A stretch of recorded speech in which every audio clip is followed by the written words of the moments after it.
वो चाहता था कि गजनी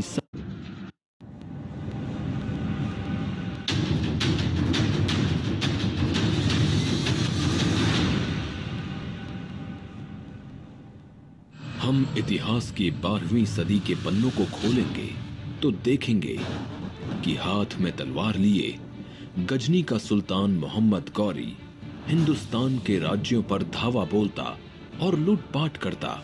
वो चाहता था कि गजनी सबसे धनी देश बने और हिंदुस्तान की तरह सोने की चिड़िया कहलाए। अब उसकी निगाहें दिल्ली पर टिकी थीं, वही दिल्ली जिसके सिंहासन पर पृथ्वीराज चौहान विराजमान थे। वे बहुत वीर और युद्ध कला में निपुण योद्धा थे। शब्द भेद तीरंदाजी में तो वे माहिर थे।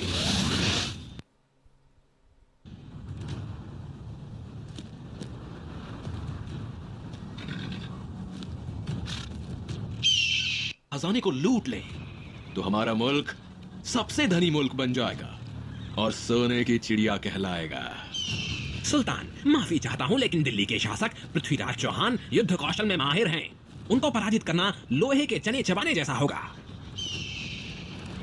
तो ठीक है, हम भी पृथ्वीराज चौहान की वीरता देखना चाहते हैं। सेनापति, दिल्ली पर हमला करने की तैयारी करो। इधर दिल्ली के शासक पृथ्वीराज चौहान जो सिंहासन पर विराजमान है, उनके कानों तक युद्ध की सूचना पहुंचती है।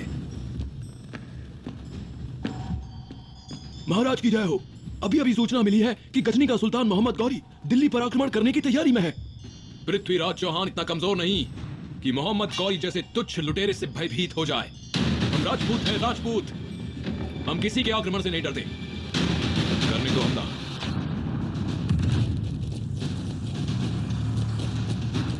जोश में गौरी दिल्ली पर हमला बोल देता है। पृथ्वीराज चौहान और मोहम्मद गौरी के बीच घमासान युद्ध होता है और इस युद्ध में मोहम्मद गौरी पृथ्वीराज चौहान के हाथों पराजित होता है।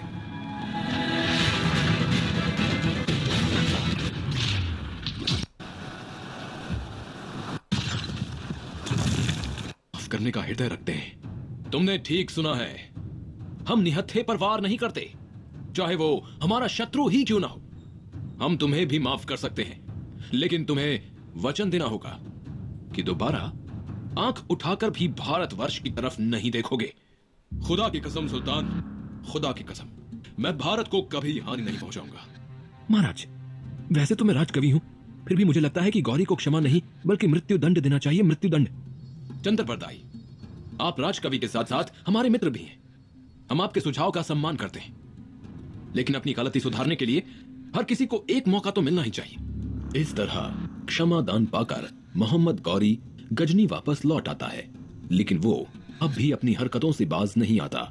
वो दिल्ली के खजाने को पाने के लिए षड्यंत्र पर षड्यंत्र रचता रहता है। पृथ्वीराज चौहान से ईर्ष्या करने वाले सिर्फ मोहम्मद गौरी जैसे विदेशी मुल्क के सुल्तान ही नहीं, बल्कि हिंदुस्तान के राज्यों के सम्राट भी थे। कन्नौज के राजा जयचंद पृथ्वीराज की ख्याति देखकर उनसे ईर्ष्या करते और उनका अपमान करने का अवसर ढूंढते रहते थे। हम चाहते हैं कि हम अपनी पुत्री संयोगिता के स्वयंवर का आयोजन करें।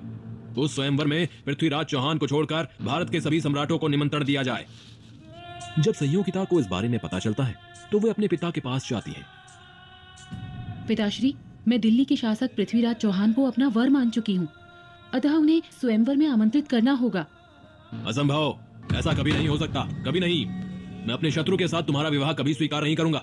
पिता से अस्वीकृति मिलने पर संयोगिता ने गुप्तवश सखी के पति के हाथों पृथ्वीराज चौहान को प्रेम प्रस्ताव के साथ स्वयंवर में आने का निमंत्रण पत्र भिजवा दिया। महाराज की जय हो। कन्नौज की राजकुमारी संयोगिता ने अपने स्वयंवर हेतु आपको निमंत्रण पत्र भेजा है। जाकर राजकुमारी संयोगिता को सूचित कर दो कि हम अवश्य आएंगे।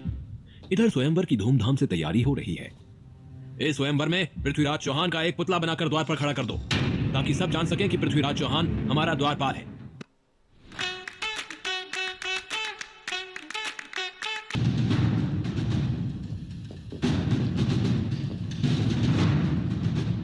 राजकुमारी संयोगिता के स्वयंवर में हम अवश्य जाएंगे।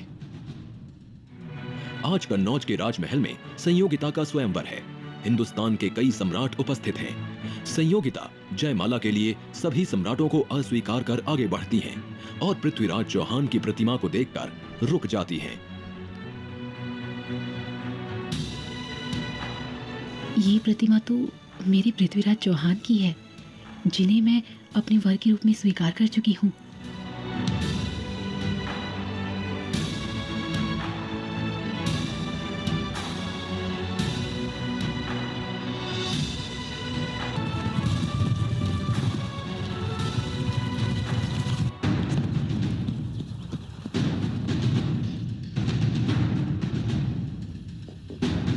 संयोगिता ने मेरी प्रतिमा को जयमाला पहनाई, अतः ये मेरी पत्नी हुई। इस अधिकार से मैं इन्हें ले जा रहा हूं। यदि किसी सम्राट में साहस हो तो मुझे रोक ले।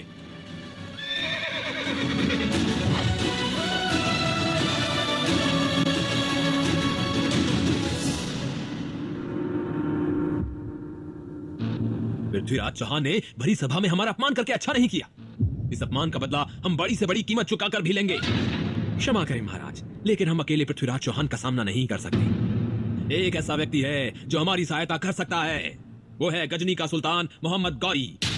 मैं गौरी के साथ संधि कर पृथ्वीराज चौहान को नष्ट कर दूंगा और दिल्ली का शासक बन जाऊंगा। मंत्री जी, शीघ्र ही हमारा संधि का प्रस्ताव गौरी तक पहुंचाइए। संधि प्रस्ताव लेकर जयचंद का दूत गजनी के सुल्तान मोहम्मद गौरी के पास जाता है।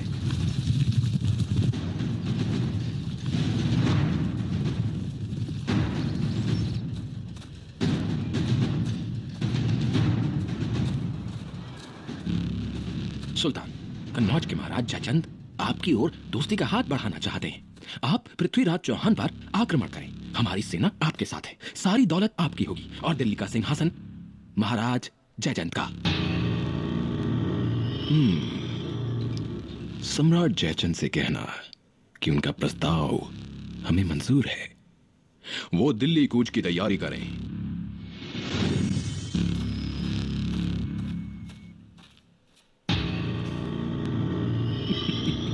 आज को पराजित कर दिल्ली की सारी दौलत मेरी हो जाएगी, मेरी।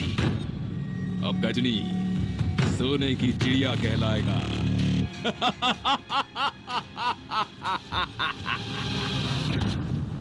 अत्यंत विशाल सेना के साथ जयचंद और संधि कर गौरी ने दिल्ली पर हमला बोल दिया है। क्या जयचंद ने गौरी से संधि कर ली? हम बाहर के दुश्मन को तो एक बार माफ कर सकते हैं, लेकिन देशद्रोही को नहीं। सैनिकों, युद्ध के लिए तैयार हो जाओ।